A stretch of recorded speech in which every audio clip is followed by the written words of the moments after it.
ಉದಾತ್ತಾನುದಾತ್ತ ಸಂಧಿ ಅಂತ ಇದನ್ನು ಕರೀತಾರೆ. ಇದರಲ್ಲಿ ಒಂದು ಪದ್ಯದಲ್ಲಿ ಮೊದಲು ಉದಾತ್ತ ಅನುದಾತ್ತ ಅಂತ ಈ ಸ್ವರಗಳಲ್ಲಿರ್ತಕ್ಕಂಥ ಪರಮಾತ್ಮನ ಮಹಿಮೆ ಬಂದಿದೆ.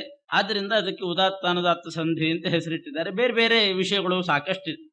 ಹರಿಯು ಪಂಚಾಶದ್ವರ್ಣ ಸುಸ್ವರ ಉದಾತ್ತಾನುದಾತ್ತ ಪ್ರಚಯ ಸ್ವರಿತ ಸಂಧಿ ವಿಸರ್ಗ ಬಿಂದುಗಳೊಳಗೆ ತದ್ವಾಚ್ಯ ಇರುವ ತತ್ತನ್ನಾಮ ರೂಪಗಳು ಅರಿತು ಉಪಾಸನೆಗೆ ಇವರು ಇಳೆಯಳು ಸುರರೆ ಸರಿ ನರರಲ್ಲ ಅವರಾಡುವುದೇ ವೇದಾರ್ಥ. ಪರಮಾತ್ಮ ಶ್ರೀಹರಿಯು ಪಂಚಾಶದ್ವರ್ಣ 50 ವರ್ಣಗಳಲ್ಲಿ ನೆಲೆಸಿದ್ದಾನೆ. ಹಿಂದೆಲ್ಲ ಬಂತು 51 ವರ್ಣ ಅಂತ, ಏಕಪಂಚಾಶದ್ವರ್ಣಾನಾಂ ಅಂತ. ಇಲ್ಲಿ ಪಂಚಾಶದ್ವರ್ಣ ಅಂದಿದ್ದಾರೆ. ಇಷ್ಟೇ ಅಭಿಪ್ರಾಯ. ಅಕಾರದಿಂದ ಹಿಡಿದು ಕ್ಷಕಾರದ ತನಕ 51 ಅಕ್ಷರಗಳಿದೆ. ಅದರಲ್ಲಿ ಕ್ಷ ಅನ್ನೋದು ಕ ಮತ್ತು ಶ, ಅದರ ಸಂಯೋಗಕ್ಕೆ ಕ್ಷಕಾರ ಅಂತ ಹೆಸರು. ಕಷಯೋರ್ಯೋಗೆ ಕ್ಷ ಅಂತ ಒಂದು ನಿಯಮ. ಕ ಶ ಇವುಗಳ ಸಂಯೋಗವೇ ಕ್ಷ, ಆದ್ದರಿಂದ 50 ಅಂತ ಪರಿಗಣಿಸಿದ್ದಾರೆ. ಅದು ಸಂಯುಕ್ತಾಕ್ಷರ ಅಂತ ಬಿಟ್ಟು ಅದನ್ನು ಸೇರಿಸಿದರೆ 51 ಅಂತೂ ನಾವು 51 ಅಕ್ಷರ ಅಂತಲೇ ಇಟ್ಕೊಳ್ಳೋಣ. ಕ್ಷ ಅಂತ ಪ್ರತ್ಯೇಕ ಪರಿಗಣಿಸಿ. ಅವುಗಳಲ್ಲಿ ಯಾಕೆಂದ್ರೆ ಲಕ್ಷ್ಮೀ ನರಸಿಂಹ ಅಂತ ಒಂದು ಪ್ರತ್ಯೇಕ ರೂಪನೇ ಹೇಳ್ತಾರೆ. ನರ ಮತ್ತು ಸಿಂಹ ಎರಡೂ ಸೇರಿದ ನರಸಿಂಹನೇ ಕ್ಷಕಾರದಲ್ಲಿರೋದು. ಕ್ಷ ಅನ್ನೋದು ಸಂಯುಕ್ತಾಕ್ಷರ, ಬರೆಯುವಾಗಲೂ ಹಾಗೆ ಬರಿತೀವಿ. ಕ್ಷ ಬರೆದು ಕ ಒತ್ತು ಕೊಡು, ಕ ಮೇಲೆ ಹಾಕ್ತೀವಿ. ಆದ್ದರಿಂದ ಕ್ಷ ಅಂತಂದ್ರೆ ಕಷಯೋರ್ಯೋಗೆ ಕ್ಷ, ಕ ಮತ್ತು ಷಗಳ ಸಂಯುಕ್ತಾಕ್ಷರ. ನರ ಮತ್ತು ಸಿಂಹ ಎರಡರ ಸಂಯುಕ್ತ ರೂಪವೇ ಅದರಲ್ಲಿರೋದು. ಆದ್ರಿಂದ ಕ ಮತ್ತು ಷ ಪ್ರತ್ಯೇಕ ಪರಿಗಣಿಸಿದಾಗ ಕ್ಷ ಬಿಟ್ಟಿದ್ದಾರೆ. ಹರಿಯು ಪಂಚಾಶದ್ವರ್ಣ ಅವುಗಳಲ್ಲಿ ನೆಲೆಸಿದ್ದಾನೆ. ಅದೆಲ್ಲ ಹೇಳಿದ್ದೀನಿ. ಅಜ, ಆನಂದ, ಇಂದ್ರ ಇತ್ಯಾದಿ ರೂಪ. ಇನ್ನು ಸುಸ್ವರ ಉದಾತ್ತಾನುದಾತ್ತ, ಉದಾತ್ತಾನುದಾತ್ತ ಮೊದಲಾದ ಸ್ವರಗಳಲ್ಲಿದ್ದಾನೆ. ಪ್ರಚಯ, ಸ್ವರಿತ ಇವೆಲ್ಲ ಸ್ವರಗಳು.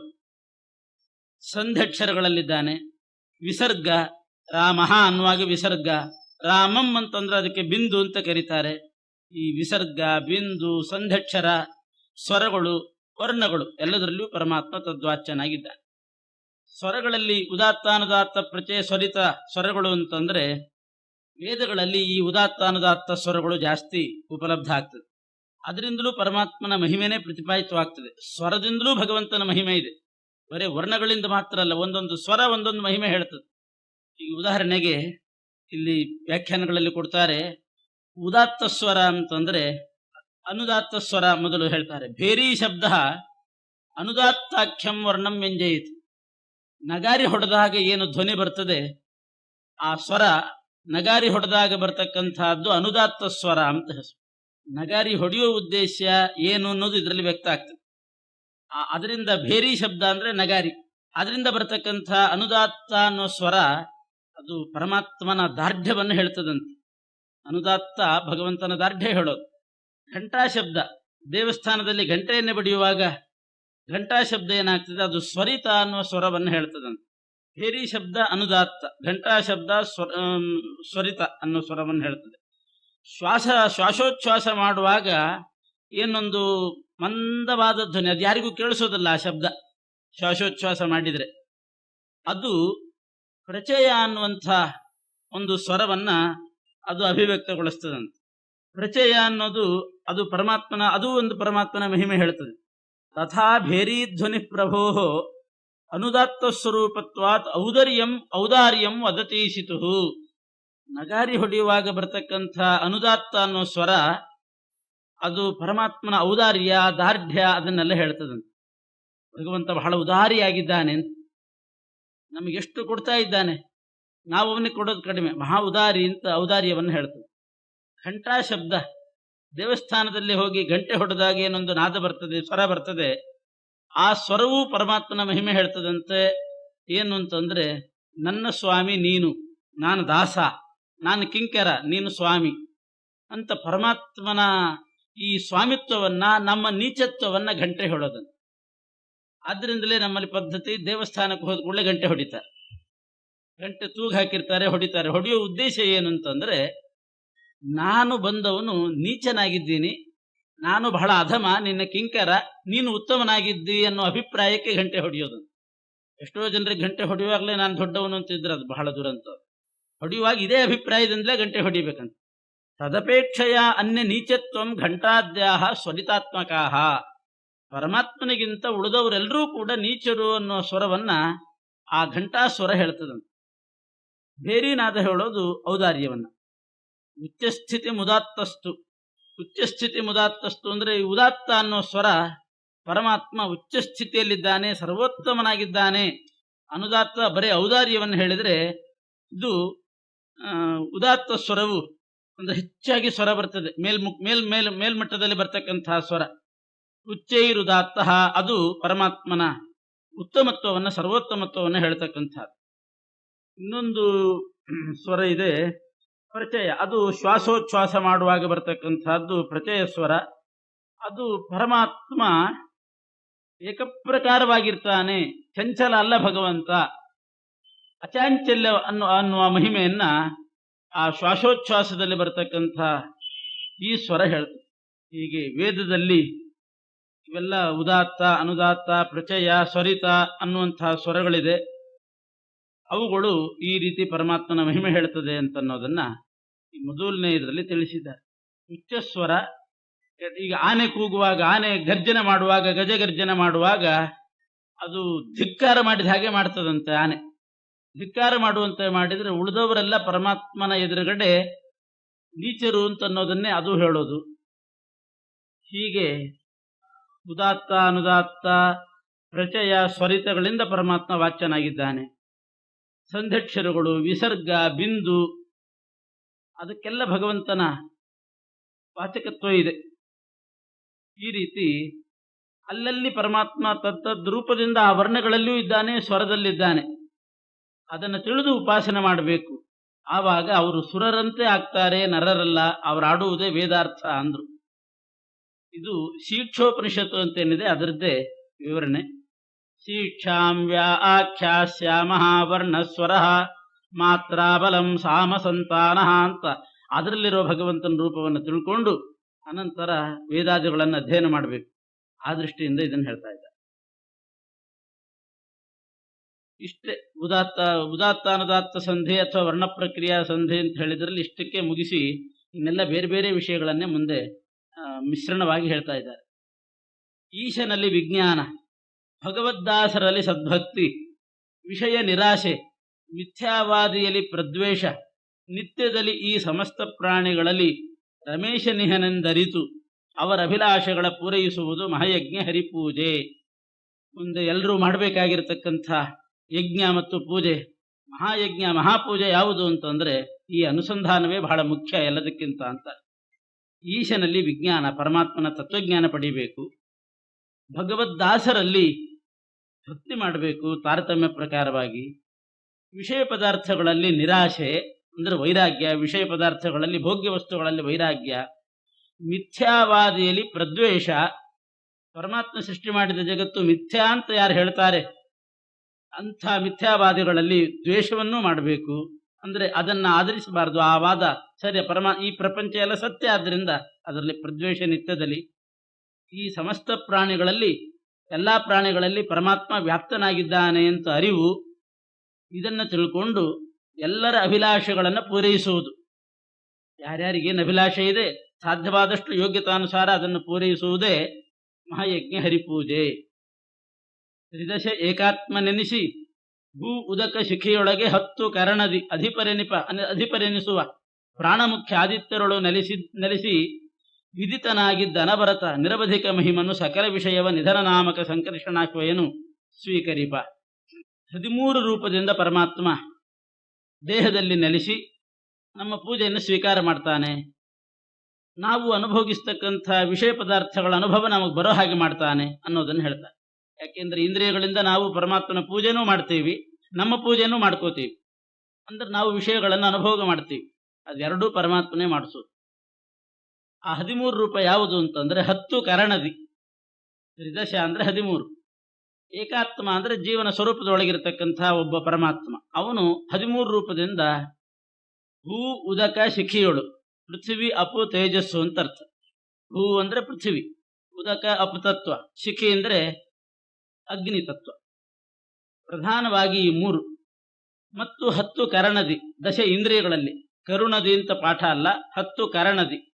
ಕರಣ ಅಂದ್ರೆ ಇಂದ್ರಿಯ, 10 ಇಂದ್ರಿಯಗಳಲ್ಲಿ ಅಧಿಪರೆನಿಸುವ ಪ್ರಾಣಮುಖ್ಯ ಆದಿತ್ಯರೊಳು ನೆಲೆಸಿ, ಅವುಗಳಿಗೆ ಅಧಿಪತಿಗಳಾಗಿರ್ತಕ್ಕಂತಹ ಪ್ರಾಣಾದಿ ದೇವತೆಗಳಲ್ಲಿ ನೆಲೆಸಿ 13 ರೂಪದಿಂದ ವಿದಿತನಾಗಿದ್ದು ಜ್ಞಾನಿಗಳಿಗೆ ಗೋಚರನಾಗಿ ಅನವರತ ನಿರವಧಿಕ ಮಹಿಮನು, ಅಪಾರ ಮಹಿಮವುಳ್ಳ ಪರಮಾತ್ಮ ಸಕಲ ವಿಷಯಗಳನ್ನ ಸ್ವೀಕರಿಸಿ ನಮಗೆ ಅನುಭವಕ್ಕೆ ತಂದು ಕೊಡ್ತಾನೆ.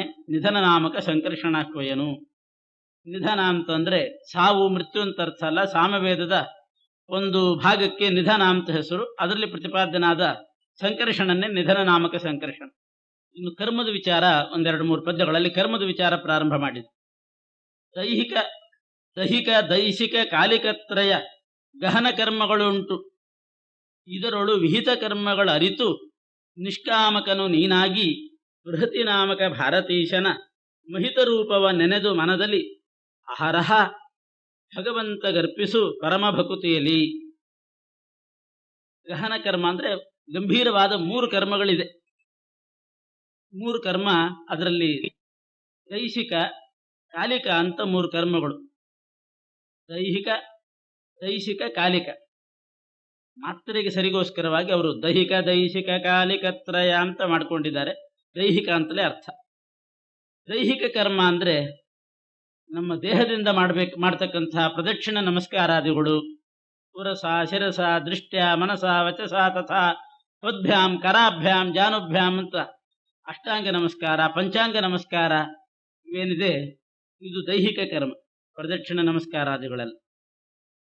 ಮತ್ತು ಉಪನಯನಾದಿ ಸಂಸ್ಕಾರಗಳನ್ನು ಮಾಡ್ತಕ್ಕಂಥದ್ದು, ದೇಹಕ್ಕೆ ಮಾಡಬೇಕಾಗಿರ್ತಕ್ಕಂಥ ಅನ್ನಪ್ರಾಶನ, ಚೌಲ, ಉಪನಯನ ಇತ್ಯಾದಿಗಳು, ಇದೆಲ್ಲ ದೈಹಿಕ ಕರ್ಮ. ದೈಹಿಕ ಕರ್ಮ ಅಂತಂದ್ರೆ ಕೆಲವು ಸ್ಥಳಗಳಿಗೆ ಹೋಗಿ ಮಾಡಬೇಕಾದಂಥ, ಕೆಲವು ದೇಶಕ್ಕೆ ಹೋಗಿ ಮಾಡಬೇಕಾದಂಥ ಕರ್ಮಗಳಿದೆ, ಅದು ದೈಹಿಕ ಕರ್ಮ ಅಂತ ಕರೀತಾರೆ. ಕಾಶಿಗೆ ಹೋಗಿ ಮಾಡಬೇಕಾದ ಕೆಲಸ, ಗಯಾ ಕ್ಷೇತ್ರಕ್ಕೆ ಹೋಗಿ ಮಾಡಬೇಕಾದ ಕರ್ಮ, ಬದರಿಗೆ ಹೋಗಿ ಬದರಿಕಾಶ್ರಮಕ್ಕೆ ಹೋಗಿ ಮಾಡಬೇಕಾದಂಥ ಕರ್ಮ, ಈ ಕ್ಷೇತ್ರಗಳು ಆಯಾ ಪ್ರದೇಶಗಳಲ್ಲಿ ಹೋಗಿ ಮಾಡುವಂಥ ಶ್ರಾದ್ದಾದಿ ಕರ್ಮಗಳು, ವೇಣಿದಾನ ಅಂತ ಏನೇನೋ ಆ ಕ್ಷೇತ್ರಗಳಲ್ಲಿ ಮಾಡ್ತಾರೆ, ಅದೆಲ್ಲ ದೈಹಿಕ ಕರ್ಮ ಅಂತ ಅದಕ್ಕೆ ಹೆಸರು. ಕಾಲಿಕ ಕರ್ಮಗಳು ಅಂತಂದ್ರೆ ಗ್ರಹಣ ಬಂದಾಗ ಇಂಥ ಕರ್ಮ ಮಾಡಬೇಕು, ಗ್ರಹಣಾದಿ ಕಾಲಗಳಲ್ಲಿ ವಿಧಾನ ಮಾಡಿದ್ದಾರೆ. ಇಂತಿಂಥ ಕಾಲ ಬಂದಾಗ ಈ ಸಂಕ್ರಮಣ ಬಂತು ಇಂಥ ಕರ್ಮ ಮಾಡಬೇಕು, ಯುಗಾದಿ ಬಂತು ಈ ರೀತಿ ಅನುಷ್ಠಾನ ಮಾಡಬೇಕು, ಜಯಂತಿ ಬಂತು ಹೀಗೆ ಅನುಷ್ಠಾನ ಅಂತ, ಇವೆಲ್ಲ ಕಾಲಿಕ ಕರ್ಮ. 3 ಕರ್ಮಗಳು ಕೂಡ ಅದನ್ನ ತಿಳ್ಕೊಂಡು ಯಾವುದನ್ನು ಬಿಡದೆ ದೇಹಕ್ಕೆ ಮಾಡುವ ಸಂಸ್ಕಾರಾದಿಗಳು ಆಯಾ ದೇಶದಲ್ಲಿ ಮಾಡೋದು, ಕಾಲದಲ್ಲಿ ಮಾಡೋದು, ಇದರೊಳು ವಿಹಿತ ಕರ್ಮಗಳು ಅರಿತು ಯಾವುದು ವಿಹಿತವಾಗಿದೆ ಅಂತ ತಿಳ್ಕೊಂಡು ನಿಷ್ಕಾಮನೆಯಿಂದ ಬೃಹತಿ ನಾಮಕ, ಬೃಹತಿ ಅಂತ ಪರಮಾತ್ಮನ ಹೆಸರು, ಭಾರತೀಶ, ಬೃಹತಿ ನಾಮಕನಾದ ಭಾರತೀಶ. ವಾಯುದೇವರಿಗೂ ಬೃಹತಿ ಅಂತ ಹೆಸರಿದೆ, ವಾಯುವಂತರ್ಗತ ಪರಮಾತ್ಮನಿಗೂ ಬೃಹತಿ ಅಂತ ಹೆಸರಿದೆ. ಬೃಹತಿ ನಾಮಕ ಭಾರತೀಶನ ಮಹಿತ ರೂಪ ಅಂದ್ರೆ ಆ ಮುಖ್ಯ ಪ್ರಾಣದೇವರಿಂದ ಪೂಜ್ಯವಾಗಿರ್ತಕ್ಕಂಥ ಆ ಪರಮಾತ್ಮನ ರೂಪವನ್ನು ನೆನೆದು ಮನದಲ್ಲಿ ಪ್ರತಿನಿತ್ಯ ಪರಮಾತ್ಮನಿಗೆ ಅರ್ಪಿಸಬೇಕು. ಭಾರತೀಶನ ನೆನೆದು ಭಾರತೀಶ ಅಂತರ್ಗತ ಪರಮಾತ್ಮನಿಗೆ ಅರ್ಪಿಸಬೇಕು. ಅಂದ್ರೆ ಭಾರತೀ ರಮಣ ಮುಖ್ಯ ಪ್ರಾಣಾಂತರ್ಗತ ಅಂತ ಹೇಳಿಯೇ ಕರ್ಮವನ್ನು ಅರ್ಪಣೆ ಮಾಡಬೇಕು. ಬರೇ ಬ್ರಹ್ಮಾರ್ಪಣ ಮಸ್ತು ಅಂತ ಮಾಡೋದು ಸರಿಯಲ್ಲ, ಆ ಪರಮಾತ್ಮನಿಗೆ ಆ ಕರ್ಮ ಸೇರೋದಿಲ್ಲ. ಭಗವಂತನಿಗೆ ನಮ್ಮ ಕರ್ಮ ಸೇರಬೇಕಾದ್ರೆ ಭಾರತೀಶನ ಮಹಿತ ರೂಪವ ನೆನೆದು, ಮುಖ್ಯ ಪ್ರಾಣನ ಅವನಿಂದ ಪೂಜಿತವಾದಂತಹ ಪರಮಾತ್ಮನ ರೂಪ ನೆನೆದೇ ನಾವು ಕರ್ಮಗಳನ್ನು ಅರ್ಪಿಸಬೇಕು. ಹರಹ ಭಗವಂತಗೆ ಅರ್ಪಿಸು. ಯಾಕೆ ಅಂದ್ರೆ ನಾವು ಮಾಡತಕ್ಕಂತಹ ಕರ್ಮಗಳು ಎಲ್ಲ ಮುಖ್ಯ ಪ್ರಾಣದೇವರಿಂದಲೇ ನಡೆಯುವುದು. ಶ್ವಾಸೋಚ್ಛ್ವಾಸ ಮಾಡಿಸ್ತಾ ನಮ್ಮ ಕರ್ಮಗಳನ್ನು ಮಾಡಿಸುವವರೇ ಅವರು. ಅವರೇ ಕರ್ಮ ಪ್ರವರ್ತಕರು, ಕರ್ಮ ಸಾಕ್ಷಿ, ಕರ್ಮ ಸಮರ್ಪಕರು, ಎಲ್ಲವೂ ಮುಖ್ಯ ಪ್ರಾಣದೇವರೇ. ಪರಮಾತ್ಮನಿಗೂ ಜೀವಾತ್ಮನಿಗೂ ಮಧ್ಯದಲ್ಲಿ ಒಂದು ಸೇತುವೆ ಇದ್ದ ಹಾಗೆ. ನೇರವಾಗಿ ಜೀವನಿಗೆ ಪರಮಾತ್ಮನಿಗೆ ಸಮರ್ಪಣೆ ಮಾಡುವಷ್ಟು ಯೋಗ್ಯತೆ ಇಲ್ಲ, ತಾನು ಕರ್ಮ ಮಾಡಿ ನಾನೇ ಅರ್ಪಣೆ ಮಾಡ್ತೇನೆ ಅಂತ ಅನ್ನುವಷ್ಟು ಯೋಗ್ಯತೆ ಇಲ್ಲ. ಜೀವ ಪರಮಾತ್ಮನಿಗೆ ಸಂಬಂಧ ಕಲ್ಪಿಸಲಿಕ್ಕೆ ಸೇತುವೆ ಅಂತ ಇರತಕ್ಕಂಥವರು ವಾಯುದೇವರು. ಜೀವ ಆ ದಡದಲ್ಲಿದ್ದಾನೆ, ಪರಮಾತ್ಮ ಈ ಜೀವ ಆ ಕಡೆ, ಪರಮಾತ್ಮ ಈ ಕಡೆ ಅಂತನೋ ಹಾಗೆ ಬೇರೆ ಬೇರೆ ದಡದಲ್ಲಿದ್ದಾರೆ. ಅವರವರಿಗೆ ಸಂಬಂಧ ಮಧ್ಯದಲ್ಲಿ ಸಾಗರದಷ್ಟು ಅಂತರ ಇದೆ. ಅಂಥ ಅಂತರವನ್ನ ತುಂಬಿ ಇವರಿಬ್ಬರಿಗೂ ಲಿಂಕ್ ಉಂಟು ಮಾಡುವವರೇ, ಸಂಬಂಧ ಹಚ್ಚುವವರೇ ಮುಖ್ಯ ಪ್ರಾಣದೇವರು. ಅಂಥ ಪ್ರಾಣದೇವರ ಮಹಿಮೆಯನ್ನು ತಿಳ್ಕೊಂಡು ಅದಕ್ಕೋಸ್ಕರನೇ ಭಾರತೀಯ ರಮಣ ಮುಖ್ಯ ಪ್ರಾಣಾಂತರ್ಗತ ಅಂತ ಪರಮಾತ್ಮನನ್ನು ಸ್ಮರಣೆ ಮಾಡಿಕೊಂಡು ಆ ರೀತಿ ಅನುಸಂಧಾನ ಮಾಡಿ ಕರ್ಮ ಅರ್ಪಣೆ ಮಾಡಬೇಕು. ಅದಕ್ಕೆ ಸರ್ವಕರ್ಮ ಸಮರ್ಪಕೇಣ ಅಂದ್ರು. ಇಲ್ದಿದ್ರೆ ಮಾಡಿದ ಕರ್ಮ ಎಲ್ಲ ಅಶುದ್ಧ ಆಗ್ತದಂತೆ. ಭಾಗವತದಲ್ಲಿ ಬರ್ತದೆ, ಕರ್ಮಗಳನ್ನು ಮಾಡುವಾಗ ದೇಶ ಶುದ್ಧಿ, ಕಾಲಶುದ್ಧಿ ಅವುಗಳನ್ನೆಲ್ಲ ನೋಡಿಕೊಂಡು ಮಾಡಬೇಕು. ಶುದ್ಧವಾದ ಕಾಲದಲ್ಲಿ ಮಾಡಬೇಕು. ಆಸುರಿ ವೇಳೆ, ನಿಷಿದ್ಧವಾದ ವೇಳೆಯಲ್ಲಿ ಕರ್ಮ ಮಾಡಬಾರ್ದು. ಹಾಗೆ ಕರ್ಮ ಮಾಡುವಾಗ ಶುದ್ಧವಾದ ದೇಶದಲ್ಲಿ ಮಾಡಬೇಕು. ನದಿ ತೀರ ಇಂಥದ್ದೆಲ್ಲ ಶುದ್ಧವಾದ ದೇಶ, ಮಂಡಲ ಮಾಡಿ ಅಲ್ಲೆಲ್ಲ ಕರ್ಮ ಮಾಡುವಾಗ ಹಾಗೆ ಅಶುದ್ಧವಾದ ದೇಶದಲ್ಲಿ ಮಾಡಬಾರ್ದು. ಪಾತ್ರಗಳು ಶುದ್ಧವಾಗಿರಬೇಕು. ಸ್ನಾನ ಮಾಡಿ ಮಾಡಬೇಕು. ದೇಹ ಶುದ್ಧಿ ಬೇಕು. ಹೀಗೆ ದೇಹ ಶುದ್ಧಿ, ಪಾತ್ರ ಶುದ್ಧಿ, ಕಾಲಶುದ್ಧಿ, ಮನಃಶುದ್ಧಿ, ಅಂತಃಕರಣ ಶುದ್ಧಿ ಎಲ್ಲ ಹೇಳಿ ಕೊನೆಗೆ ಕರ್ಮವೂ ಶುದ್ಧವಾಗಬೇಕು ಅಂತಾರೆ. ಮಾಡಿದ ಕರ್ಮನೂ ಶುದ್ಧ ಆಗ್ಬೇಕಂತ. ಬೇರೆದ್ದೆಲ್ಲ ಶುದ್ಧ ಆಗಬೇಕಾದ್ರೆ ಸಾರಿಸಿ ಗುಡಿಸಿ ಮಾಡಿದ್ರೆ ಶುದ್ಧ ಆಗ್ತದೆ. ಸ್ನಾನ ಮಾಡಿದರೆ ದೇಹ ಶುದ್ಧಿ, ತೊಳೆದ್ರೆ ಪಾತ್ರ ಶುದ್ಧಿ. ಕರ್ಮಶುದ್ಧಿ ಅಂದ್ರೆ ಏನು ಅಂತ ಉದ್ಧವ ಕೇಳ್ತಾನೆ. ಕರ್ಮಶುದ್ಧಿ ಅಂತಂದ್ರೆ ಕರ್ಮಶುದ್ಧಿ ಮದರ್ಪಣಂ, ಮಾಡಿದ ಕರ್ಮ ನನಗೆ ಅರ್ಪಣೆ ಮಾಡಿದಾಗ ಆ ಕರ್ಮ ಶುದ್ಧ ಆಗ್ತದೆ. ಪರಮಾತ್ಮನಿಗೆ ಅರ್ಪಣೆ ಮಾಡಬೇಕಾದ್ರೆ ವಾಯುದೇವರಿಲ್ಲದೆ ಅರ್ಪಣೆ ಮಾಡ್ಲಿಕ್ಕೆ ಆಗುದಿಲ್ಲ. ವಾಯುದೇವರೇ ಸಕಲ ಕರ್ಮ ಸಮರ್ಪಕೇಣ ಅಂತ ರಾಘವೇಂದ್ರ ಸ್ವಾಮಿಗಳು ಅಂತಾರೆ. ನಾವು ಕರ್ಮ ಮಾಡಿದ ಕೂಡಲೇ ನೀರು ಬಿಟ್ಬಿಡ್ತೀವಿ. ಅರ್ಘ್ಯ ಪಾತ್ರೆಗೆ ಕೃಷ್ಣಾರ್ಪಣ ಮಸ್ತು ಅಂತ ನೀರು ಬಿಡ್ತೀವಿ. ಅದು ಬರೇ ಕೃಷ್ಣಾರ್ಪಣ ಮಸ್ತು ಅಂತಂದ್ರೆ ಪ್ರಾಣದೇವರು ತಗೊಂಡು ಹೋಗೋದಿಲ್ಲ ಆ ನೀರನ್ನ. ಭಾರತೀಯ ರಮಣ ಮುಖ್ಯ ಪ್ರಾಣ ಅಂತರ್ಗತ ಮಧ್ವೇಶಾರ್ಪಣ ಮಸ್ತು ಅಂತ ಆ ರೀತಿಯೇ ಹೇಳಬೇಕು. ಆವಾಗ ಮುಖ್ಯ ಪ್ರಾಣದೇವರು ಬಂದು ತಸ್ಮಿನ್ನಪೋ ಮಾತರಿಶ್ವ ದದಾತಿ, ವಾಯುದೇವರು ಬಂದು ಅಪಹ, ನೀರು ಅಂದ್ರೆ ಆ ನೀರು ಕರ್ಮಕ್ಕೆ ಸಂಕೇತ. ನೀರು ಸಂಕೇತ ಅಷ್ಟೇ. ಅದು ನಾವು ಮಾಡಿದ ಕರ್ಮವನ್ನ ಮುಖ್ಯ ಪ್ರಾಣದೇವರು ಪರಮಾತ್ಮನಿಗೆ ಮುಟ್ಟಿಸ್ತಾರೆ. ಆದ್ರಿಂದಲೇ ದಾಸರು ಇಷ್ಟು ಹೇಳ್ತಿದ್ದಾರೆ. ಈ ಕರ್ಮಗಳನ್ನು ಅರಿತು ಬೃಹತಿ ನಾಮಕ ಭಾರತೀಶನ ಮಹಿತ ರೂಪವ ನೆನೆದು ಮನದಲ್ಲಿ ಅಹರಹ ಭಗವಂತ ಗರ್ಪಿಸು ಪರಮ ಭಕುತಿಯಲ್ಲಿ. 3 ವಿಧ ಕರ್ಮಗಳೊಳಗೆ ಕಂಸಾರಿ ಭಾರ್ಗವ ಹಯವದನ ಸಂಪ್ರೇರಕನು ತಾನಾಗಿ ನವರೂಪಗಳನ್ನು ಧರಿಸಿ ಸೂರ್ಯಮಾನವ ದಾನವರುಳು ವಿಕಾರ ಶೂನ್ಯನು ಮಾಡಿಸಿ ಸಾರಭೋಕ್ತನು ಸ್ವೀಕರಿಸಿ ಕೊಡುತ್ತಿಪ್ಪ ಜೀವರಿಗೆ. ಈ 3 ವಿಧ ಕರ್ಮ ಏನಿದೆ ಇದು ದೇವತೆಗಳು ಮಾಡ್ತಾರೆ, ದಾನವರು ಮಾಡ್ತಾರೆ. 3 ಕರ್ಮಗಳನ್ನ ದೇವತೆಗಳು ಮಾಡತಕ್ಕಂಥ 3 ವಿಧ ಕರ್ಮ, ದಾನವರು ಮಾಡೋ 3 ವಿಧ ಕರ್ಮ, ಮಾನವರು ಮಾಡ್ತಕ್ಕಂಥ 3 ವಿಧ ಕರ್ಮ ಅಂತಿದೆ. ಇದು ಒಂದು ರೀತಿ. ಆವಾಗ 9 ಆಯಿತು. ದೇವತೆಗಳಿಗೆ ಸಂಬಂಧಪಟ್ಟಂತೆ ದೈಹಿಕ, ದೈಶಿಕ, ಕಾಲಿಕ. ಮಾನವರಿಗೆ ಸಂಬಂಧಪಟ್ಟಂತೆ ದೈಹಿಕ, ದೈಶಿಕ, ಕಾಲಿಕ. ದಾನವರಿಗೆ ಸಂಬಂಧಪಟ್ಟಂತೆ ದೈಹಿಕ, ದೈಶಿಕ, ಕಾಲಿಕ. ಇದರಲ್ಲೂ ನಿತ್ಯ, ನೈಮಿತ್ತಿಕ, ಕಾಮ್ಯ ಅಂತ ಇನ್ನೊಂದು 3 ವಿಭಾಗನೂ ಮಾಡಿ 9 ಮಾಡಬಹುದು. 2 ಥರ ವ್ಯಾಖ್ಯಾನಕಾರರು ಮಾಡ್ತಾರೆ. ನಿತ್ಯ, ನೈಮಿತ್ತಿಕ, ಕಾಮ್ಯ. ನಿತ್ಯ ಕರ್ಮ ಅಂತಂದ್ರೆ ನಿತ್ಯ ಮಾಡ್ತಕ್ಕಂಥದ್ದು, ವಿಹಿತವಾದ್ದು ನಿತ್ಯ ಕರ್ಮ. ನೈಮಿತ್ತಿಕ ಕರ್ಮ ಅಂದ್ರೆ ಯಾವುದಾದ್ರೂ ಒಂದು ನಿಮಿತ್ತ ಬಂದಾಗ ಮಾಡ್ತಕ್ಕಂಥದ್ದು ನೈಮಿತ್ತಿಕ ಕರ್ಮ. ಈಗ ಬೆಳಿಗ್ಗೆದ್ದು ಸ್ನಾನ ಮಾಡ್ತೇವೆ, ಇದು ನಿತ್ಯ ಸ್ನಾನ. ಯಾರೋ ಮುಟ್ಟಿದ್ರು, ಮೈಲಿಗೆ ಆಯಿತು ಅಂದಾಗ ಮತ್ತೊಂದ್ಸಲ ಸ್ನಾನ ಮಾಡಿದ್ರೆ ಅದು ನೈಮಿತ್ತಿಕ ಸ್ನಾನ. ಅಥವಾ ಗ್ರಹಣ ಹಿಡಿತು ಸ್ನಾನ ಮಾಡ್ತೀವಿ, ಅದು ನೈಮಿತ್ತಿಕ ಸ್ನಾನ, ನಿತ್ಯ ಸ್ನಾನ ಅಲ್ಲ. ಯಾವುದೋ ನದಿ ಬಂತು ಸ್ನಾನ ಮಾಡಿದ್ರೆ ಅದು ನೈಮಿತ್ತಿಕ ಸ್ನಾನ ಅಂತ ಅದಕ್ಕೆ ಹೆಸರು. ಶ್ರಾದ್ದಗಳಲ್ಲಿ ಹಾಗಿದೆ, ನಿತ್ಯ ಶ್ರಾದ್ದ ಅಂತ ಮಾಡ್ತಾರೆ. ಅಂದ್ರೆ ಅದು ಕಾಲ ಶ್ರಾದ್ದ ಮಾಡೋದು. ಬೇಕಾದಷ್ಟು ಸಂಪತ್ತು ಬಂತು ಅಂತ ಅಂದ್ಕೊಳ್ಳೆ ಶ್ರಾದ್ದ ಮಾಡ್ತಾರಂತ. ಏನಾದ್ರೂ ದೊಡ್ಡ ಮೊತ್ತ ಅನಿರೀಕ್ಷಿತವಾಗಿ ಸಿಕ್ತು ಅಂತಂದ್ರೆ ಶ್ರಾದ್ದ ಮಾಡಿ ಪಿತೃದೇವತೆಗಳಿಗೆ ತೃಪ್ತಿಪಡಿಸೋಣ ಅಂತ ಹೇಳಿ ಮಾಡ್ತಾರೆ. ಅದು ನೈಮಿತ್ತಿಕ, ಹಾಗೆ ಮಾಡಿದ್ರು. ಕಾಮ್ಯ ಅಂತ ಒಂದಿದೆ. ಕಾಮ್ಯ ಅಂತಂದ್ರೆ ಏನಾದ್ರೂ ಆಸೆ ಇಟ್ಟುಕೊಂಡು ಮಾಡ್ತಕ್ಕಂಥದ್ದು, ಇಂತಿಂತಹ ಫಲ ಸಿಗಲಿ ಅಂತ ಮಾಡ್ತಾರೆ. ಅದು ಇಂಥ ಕಾಲ ಅಂತ ಆ ನಿಮಿತ್ತ ಬಂದಾಗ ಏನಿಲ್ಲ, ಕಾಮನೆಯಿಂದ ಮಾಡ್ತಕ್ಕಂಥದ್ದು ಕಾಮ್ಯ ಕರ್ಮಗಳು. ಹೀಗೆ 3 ವಿಧ ಇದೆ. ದೈಹಿಕ, ದೈಶಿಕ, ಕಾಲಿಕೆಗಳಲ್ಲಿ ಈ ರೀತಿ ಲೆಕ್ಕ ಮಾಡಿದ್ರೆ ಆವಾಗಲೂ 9 ಆಗ್ತದೆ. ಪರಮಾತ್ಮ 3 ರೂಪದಿಂದ, ಕಂಸಾರಿ ಅಂದ್ರೆ ಶ್ರೀಕೃಷ್ಣ, ಭಾರ್ಗವ, ಹಯವದನ, ಈ 3 ರೂಪದಿಂದ ಪರಮಾತ್ಮ 9 ರೂಪಗಳನ್ನು ಧರಿಸಿ ಈ 9 ಕರ್ಮಗಳಿಗೆ ನಿಯಾಮಕನಾಗಿದ್ದಾನೆ ಅಂತ ತಿಳ್ಕೊಳ್ಳಿ. 3 ವಿಧ ಕರ್ಮಗಳೊಳಗೆ ಕಂಸಾರಿ ಅಂದ್ರೆ ಕೃಷ್ಣ, ಭಾರ್ಗವ ಪರಶುರಾಮ, ಹಯವದನ ಹಯಗ್ರೀವದೇವ, ಸಂಪ್ರೇರಕನು ತಾನಾಗಿ ನವರೂಪಗಳನ್ನು ಧರಿಸಿ ಸೂರಿ ಮಾನವ ದಾನವರುಳು, ಸೂರಿ ಅಂದ್ರೆ ದೇವತೆಗಳು, ಮಾನವ ಮನುಷ್ಯರು, ದಾನವರುಳು ವಿಕಾರ ಶೂನ್ಯನು ಮಾಡಿಸಿ ತಾನೇನು ನಿರ್ವಿಕಾರವಾಗಿದ್ದುಕೊಂಡು ಈ ಕರ್ಮಗಳನ್ನು ಮಾಡಿ ತಾನು ಮಾಡಿಸಿ ತಾನು ಸಾರಭೋಕ್ತನಾಗಿ ಸ್ವೀಕರಿಸಿ ಕೊಡುತ್ತಿಪ್ಪ ಜೀವರಿಗೆ. ಅವರಿಗೆ ಎಷ್ಟು ಅಂಶ ಕೊಡಬೇಕು ಅಷ್ಟಂಶ ಭೋಗ ಅವರಿಗೂ ಕೂಡ ಕೊಡ್ತಾನೆ. ಕೃಷ್ಣ ಭಾರ್ಗವ ದಿವ್ಯಾಶ್ವ ಕಂಠಾಸ್ತ್ರಿವಿಧ ಕರ್ಮಗಾಹ ಅಂತ ಮೂಲ ಪ್ರಮಾಣ. ಕೃಷ್ಣ ಭಾರ್ಗವ ದಿವ್ಯಾಶ್ವ ಕಂಠಾಹ ಅಂದ್ರೆ ಹಯಗ್ರೀವದೇವರು, ಅಶ್ವಕಂಠ, ತ್ರಿವಿಧ ಕರ್ಮಗಾಹ ಅಂತ ಪ್ರಮಾಣ. ಈ ಕರ್ಮವನ್ನು ಸಮರ್ಪಣೆ ಮಾಡುವಾಗ ವಾಯುದೇವರ ದ್ವಾರ ಸಮರ್ಪಣೆ ಮಾಡಬೇಕು. 3 ವಿಧ ಕರ್ಮ. ಆ ಕಂಸಾರಿ ಭಾರ್ಗವ ಹಯವದನ ಚಿಂತನೆ ಮಾಡಬೇಕು ಅನ್ನೋ ವಿಷಯ ಹೇಳಿ ಇನ್ನೊಂದು ಕಲ್ಪನೆ ಹೇಳ್ತಾರೆ. ಅರ್ಪಣೆ ಅಂದ್ರೆ ಏನು, ಅರ್ಪಣ ಶಬ್ದದ ಅರ್ಥ ಏನು ಅನ್ನೋದನ್ನು ಇಲ್ಲಿ ಬಿಡಿಸ್ತಾರೆ. ಅನಲ ಪಕ್ವವ ಗೈಸಿದನ್ನವ ಅನಳನುಡು ಹೋಮಿಸುವ ತರದಂತೆ ಅನಿಮಿಷೇಷನು ಮಾಡಿಸಿದ ಅಖಿಳ ಕರ್ಮಗಳ ಮನ ವಚನ ಕಾಯಕದಲ್ಲಿ ತಿಳಿದು ಅನುದಿನದಿ ಕೊಡು ಶಂಕಿಸದೆ ವೃಜಿನಾರ್ದನ ಸದಾ ಕೈಕೊಂಡು ಸಂತೈಸುವನು ತನ್ನವರ. ಪರಮಾತ್ಮನಿಗೆ ನಾವು ಕರ್ಮ ಸಮರ್ಪಣೆ ಮಾಡುವಾಗ ಈ ಭಾವನೆಯಿಂದ ಮಾಡಬೇಕು ಅಂತ ಒಂದು ದೃಷ್ಟಾಂತ ಕೊಟ್ಟಿದ್ದಾರೆ. ಹೋಮ ಮಾಡುವವರು ಅನ್ನ ಮಾಡಿ ಆ ಅನ್ನವನ್ನೇ ಅಗ್ನಿಯಲ್ಲಿ ಆಹುತಿ ಕೊಡ್ತಾರೆ.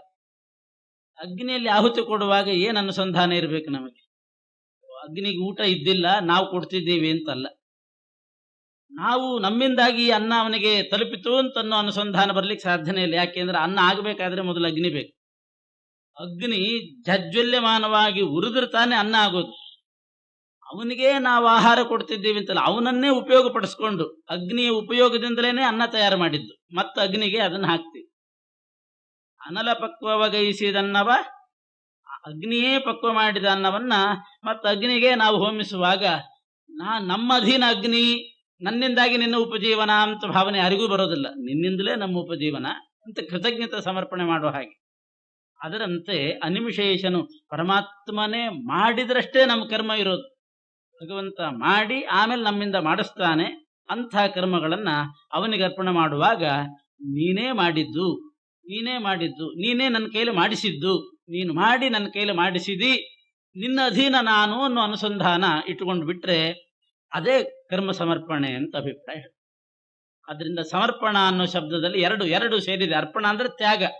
ಒಂದು ನಾನು ಮಾಡಿದೆ ಎನ್ನುವಂಥ ಸ್ವಾತಂತ್ರ್ಯ ಭ್ರಮವನ್ನು ತ್ಯಾಗ ಮಾಡಬೇಕು, ಇನ್ನೊಂದು ಅದರ ಮೇಲಿನ ಫಲದ ಆಶೆಯನ್ನು ತ್ಯಾಗ ಮಾಡಬೇಕು.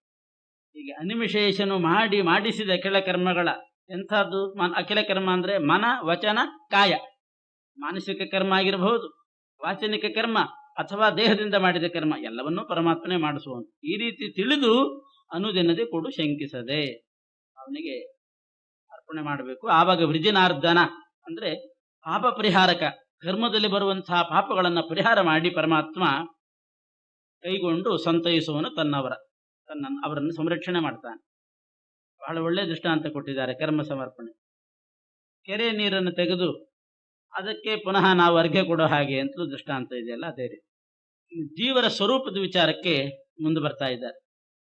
ಕುದುರೆ ಬಾಲದ ಕೊನೆಯ ಕೂದಲು ತುದಿ ವಿಭಾಗವ ಮಾಡಿ ಶತವಿಧವು ಅದರೊಳೊಂದನು 100 ಭಾಗವ ಮಾಡಲೆಂತಿಹುದೋ ವಿಧಿಭವಾದಿ ಸಮಸ್ತ ದಿವಿಜರ ಮೊದಲು ಮಾಡಿ ತೃಣಾಂತ ಜೀವರೊಳು ಅಧಿಕ ನ್ಯೂನತೆ ಇಲ್ಲವೆಂದಿಗೂ ಜೀವ ಪರಮಾಣು. ಬಹಳ ಮುಖ್ಯವಾದ ಪದ್ಯ ಇದು. ಸಿದ್ಧಾಂತದ ಪ್ರಕಾರ ಜೀವ ಸ್ವರೂಪವನ್ನ, ಅವನ ಪರಿಮಾಣ ಏನು ಅಂತ ಅದರ ಬಗ್ಗೆ ಚರ್ಚೆ ಬಹಳಷ್ಟಿದೆ ಶಾಸ್ತ್ರದಲ್ಲಿ. ದೇಹದೊಳಗಿರತಕ್ಕಂಥ ಜೀವನ ಪರಿಮಾಣ ಯಾವುದು? ವಿಭು ಅಂತ ಕೆಲವರು ಹೇಳ್ತಾರೆ ಜೀವನನ್ನ. ವಿಭು ಅಂದ್ರೆ ಸರ್ವತ್ರ ವ್ಯಾಪ್ತನಾಗಿದ್ದಾನಂತೆ ಜೀವ. ಆದ್ರೆ ಈ ದೇಹದೊಳಗೆ ಮಾತ್ರ ಅವನಿಗೆ ಅನುಭವಕ್ಕೆ ಬರ್ತದೆ. ಹೊರಗಡೆಲ್ಲ ಜೀವ ವ್ಯಾಪ್ತನಾಗಿದ್ದಾನೆ, ಇದೇ ಜೀವ. ಎಲ್ಲರ ಜೀವನೂ ವ್ಯಾಪ್ತ ಆಗಿದೆ, ಬೆಳಕು ವ್ಯಾಪ್ತ ಆದ ಹಾಗೆ. ಆದರೆ ಅನುಭವ ಬರೋದು ಈ ದೇಹಾವಚ್ಛೇದೇನ ಮಾತ್ರ ಅಂತ ಅದೊಂದು ಸಿದ್ಧಾಂತ ಇದೆ. ಆಯಾ ದೇಹ ಎಷ್ಟು ಪ್ರಮಾಣದ್ದಿರ್ತದೋ, ಎಷ್ಟು ಪರಿಮಾಣದ್ದಿರ್ತದೋ ಜೀವನು ಅಷ್ಟಷ್ಟೇ ಆಗ್ತಾನೆ ಅಂತ ಒಂದು ವಾದ. ದೇಹದ ಪರಿಮಾಣ, ಈಗ ಮನುಷ್ಯ ಜೀವ ಇತ್ತು ಅಂತಂದ್ರೆ ಮನುಷ್ಯ ದೇಹದಲ್ಲಿ ಅಷ್ಟೇ ಪರಿಮಾಣದಿಂದ ಇರ್ತಾನಂತೆ ಜೀವನೂ ಕೂಡ ವ್ಯಾಪಿಸಿ. ಅವನಿಗೆ ಆನೆ ಜನ್ಮ ಬಂತು ಅಂತಂದ್ರೆ ಆ ಜೀವನೇ ದೊಡ್ಡವನಾಗ್ತಾನೆ, ಜೀವನೇ ವಿಸ್ತಾರ ಆಗಿ ಬಿಡ್ತಾನಂತೆ. ಅದೇ ಇರುವೆ ಜನ್ಮ ಬಂದಾಗ ಆ ಜೀವ ಪುನಃ ಸಣ್ಣದಾಗ್ತಾನಂತೆ. ಜೀವನಿಗೆ ವಿಕಾರ ಹೇಳಬೇಕಾಗ್ತದೆ. ಆದ್ರೆ ಜೀವ ನಿರ್ವಿಕಾರ ಅಂತಾರೆ, ದೇಹ ಪರಿಮಾಣ ಅಂತಾರೆ. ದೇಹದಷ್ಟು ಯಾವ್ಯಾವ ದೇಹ ಬರ್ತದೋ ಅಂಥ ಪರಿಮಾಣ ಅಂತಾರೆ. ಅದು ಹೇಗೆ ಸಾಧ್ಯ? ನಿರ್ವಿಕಾರನಾದ ಜೀವನಿಗೆ ಈ ರೀತಿ ದೇಹ ಪರಿಮಾಣ ಬಂತು ಅಂತಂದ್ರೆ ಇರುವೆ ಜೀವ ಬಂದಾಗ ಸಣ್ಣವನಾಗಬೇಕಾಗ್ತದೆ, ಆನೆ ಜೀವ ಬಂದಾಗ ಅವನಿಗೆ ವ್ಯಾಪ್ತಿ ಸಾಕಾಗುವುದಿಲ್ಲ, ಅವಾಗ ಎಲ್ಲೋ ಮೂಲೆಯಲ್ಲಿದ್ದ ಹಾಗಾಗ್ತದೆ. ಅದಕ್ಕೆ ಶ್ರೀಮದಾಚಾರ್ಯರು ಜೀವ ಸ್ವರೂಪದ ಬಗ್ಗೆ ಎಲ್ಲ ವಿಚಾರ ಮಾಡಿ ಬ್ರಹ್ಮಸೂತ್ರ ಅದೆಲ್ಲ ಆಧಾರವಾಗಿಟ್ಟುಕೊಂಡು ಜೀವ ಅಣು ಅಂತ ತೀರ್ಮಾನ ಮಾಡಿದ್ದಾರೆ. ಪರಮಾತ್ಮ ಮಾತ್ರ ವ್ಯಾಪ್ತ, ವಿಭು. ಲಕ್ಷ್ಮೀದೇವಿ ವ್ಯಾಪ್ತಳು, ಈಶಕೋಟೆಯಲ್ಲಿ ಸೇರಿಸ್ತಾರೆ. ಆದ್ದರಿಂದ ಲಕ್ಷ್ಮೀ ನಾರಾಯಣರು ವ್ಯಾಪ್ತರು, ಸರ್ವತ್ರ ವ್ಯಾಪಿಸಿಕೊಂಡಿದ್ದಾರೆ. ಆದರೆ ಬ್ರಹ್ಮದೇವರಿಂದ ಹಿಡ್ಕೊಂಡು, ಚತುರ್ಮುಖ ಬ್ರಹ್ಮದೇವರಿಂದ ಹಿಡ್ಕೊಂಡು ಒಂದು ತೃಣಜೀವದ ತನಕ ನೀವು ವಿಚಾರ ಮಾಡಿದರೂ ಕೂಡ ಎಲ್ಲ ಜೀವರು ಪರಮಾಣು ಸ್ವರೂಪ.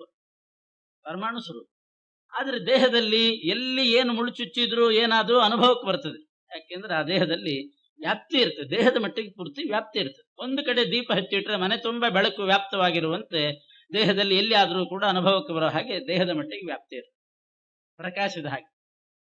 ಅದನ್ನ ಆ ಪರಮಾಣು ಅನ್ನೋದನ್ನ ದಾಸರು ಈ ರೀತಿ ವಿವರಿಸ್ತಾರೆ. ಕುದುರೆ ಬಾಲದ ಕೊನೆ ಕೂದಲು, ಕುದುರೆ ಬಾಲದ ಒಂದು ಕೂದಲ ತುದಿಯನ್ನ ವಿಭಾಗ ಮಾಡ್ಬೇಕಂತ. ಬಾಲದ ಒಂದು ಕೂದಲು ಅಂದ್ರೆ ಬಹಳ ಸಣ್ಣದಿರ್ತದೆ, ಅದರ ಒಂದು ತುದಿಯನ್ನ 100 ವಿಭಾಗ ಮಾಡಬೇಕು. ಮಾಡಿ ಅದರಲ್ಲಿ ಒಂದು ತುಂಡು ತೆಗೆದು ಅದರೊಳೊಂದನ್ನು ಪುನಃ 100 ಭಾಗ ಮಾಡಲು ಆ ಒಂದು ಭಾಗ ಎಷ್ಟು ಸೂಕ್ಷ್ಮವಾಗಿರ್ತದೆ. ವಿಧಿ ಭವಾದಿ ಸಮಸ್ತ ಜೀವರ ಮೊದಲು ಮಾಡಿ ಬ್ರಹ್ಮ ರುದ್ರಾದಿ ಸಮಸ್ತ ಜೀವರನ್ನ ಆರಂಭ ಮಾಡಿಕೊಂಡು ತೃಣಾಂತ ಜೀವರಳು ಹುಲ್ಲಿನ ತನಕ ತೃಣಜೀವ ತನಕ ಅಧಿಕ ನ್ಯೂನತೆ ಇಲ್ಲ. ಬ್ರಹ್ಮದೇವರು ಅಂತ ಅಂದ್ಕೊಳ್ಳಿ, ಅವ್ರ ಜೀವ ಸ್ವಲ್ಪ ದೊಡ್ಡ ಪರಿಮಾಣ, ನಮ್ಮ ಮನುಷ್ಯ ಜೀವರದ್ದು ಸಣ್ಣ ಪರಿಮಾಣ ಅಂತಿಲ್ಲ. ಗುಣಗಳಲ್ಲಿ ವ್ಯತ್ಯಾಸ ಇದೆ, ಆನಂದದಲ್ಲಿ ವ್ಯತ್ಯಾಸ ಇದೆ, ಆದ್ರೆ ಆ ಜೀವ ಸ್ವರೂಪ ಮಾತ್ರ ಕುದುರೆಯ ಕೊನೆಯ ಬಾಲದ ತುದಿ ತೆಗೆದು 100 ಭಾಗ ಮಾಡಿ ಅದರ ಒಂದು ತುಂಡು ತೆಗೆದು ಪುನಃ 100 ಭಾಗ ಮಾಡ್ಲಿಕ್ಕೆ ಆಗುದಿಲ್ಲ. ಮಾಡಿದರೆ ಎಷ್ಟು ಸಣ್ಣದಾಗಬಹುದು ಆ ತುಂಡು, ಅಷ್ಟು ಪರಮಾಣುವಾಗಿದ್ದಾನೆ ಜೀವ. ಯಾಕೆ ಹೇಳಿದ್ರು ಅಂದ್ರೆ ಇಂಥ ಜೀವನ ಒಳಗೆ ಪರಮಾತ್ಮ ಸೇರಿದಾನಲ್ಲ, ಅಣೋರಣೀಯ. ಆದ್ರಿಂದ ಅವನು ಅಣೋರಣೀಯ. ಇಂಥ ಜೀವನನ್ನು ನಿಯಮನ ಮಾಡ್ಲಿಕ್ಕೆ ಅವನೊಳಗೆ ಪರಮಾತ್ಮ ಸೇರ್ಕೊಂಡಿರ್ತಾನೆ. ಹೇಗೆ ಸೇರಿದ್ದಾನೆ ಅನ್ನೋದನ್ನು ಮುಂದಿನ ಪದ್ಯದಲ್ಲಿ ಹೇಳ್ತಾರೆ.